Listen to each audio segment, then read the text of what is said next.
Hey, Luke here with WeddingFilmCoach.com, and today I just wanted to do a quick video on the Sony A7 III autofocus features. This camera is a beast at autofocusing. Some people may not know this, but okay, so let me back up a little bit. This is a $2,000 camera, and it has the autofocusing system of the Sony A9, which I believe at the time of recording it's $4,500. And so you're getting for $2,000 what a lot of people paid for a few months ago, $4,500. And so that is a steal in my opinion.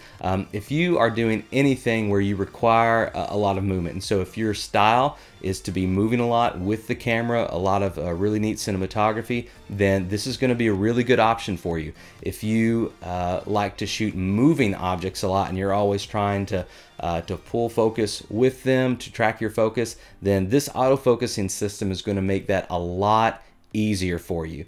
And so I highly recommend it. I'm going to put some footage up as I'm talking, but I've done some handheld stuff, I've done some gimbal work, and really the autofocusing system just seems to work great consistently. For video, because I'm a videographer, I've put, so there's two settings that really kind of hone in and tune in how you want your autofocus to work. And so there's the drive speed, and then there's the responsiveness, the autofocus drive speed, then the autofocus responsiveness. And you can set these in. Let me open my menu up real quick. And so go into your menu setting and go to the movie option, which is the second option, the purple camera, and go to the second page, movie 2.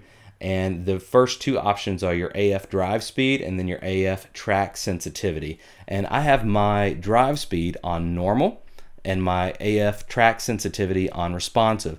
And what this does, so the drive speed is how quickly it's going to focus from one object to another once it knows you want to focus.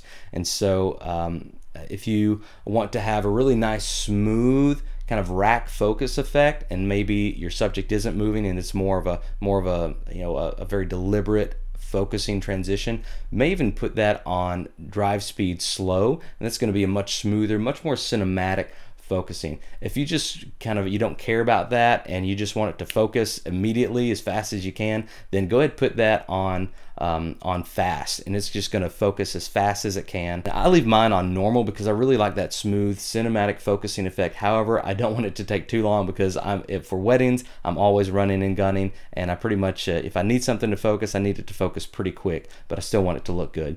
And then for the AF track sensitivity, this is just wherever you have your focus point, if a subject is moving towards you or away from you, and pulling that plane of focus, that depth of field, back or forth, then that's saying, okay, if it's responsive, that it's going to keep up with them as fast as this camera knows how to. And honestly, it does a great job. If you put it on standard, it's going to lag just a little bit. Again, it's not bad, but it's not, and that's, again, it's kind of a style preference. And so anytime one of my subjects is moving, I want to make sure that it's in focus, and so I go ahead and put that on responsive.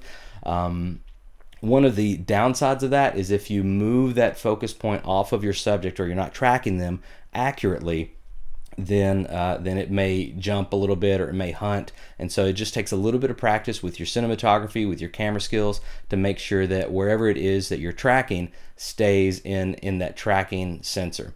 Okay, so I hope this was helpful to you. I hope the footage looked good, give you some good some ideas of how the focusing system works in real life. Let me know in the comments below if you're excited about this, if you're going to purchase one. If you are, use the links in the description below. That would really help me out, and it doesn't cost you anything extra. I would really appreciate that. And hey, let me know what you guys are thinking about these videos. I have several other videos about the A7 III. I'm doing a whole series on this, so let me know what you all want to hear. I'm going to continue to give you great content just like this. Thanks so much, and have a great day, and I'll see you in the next video.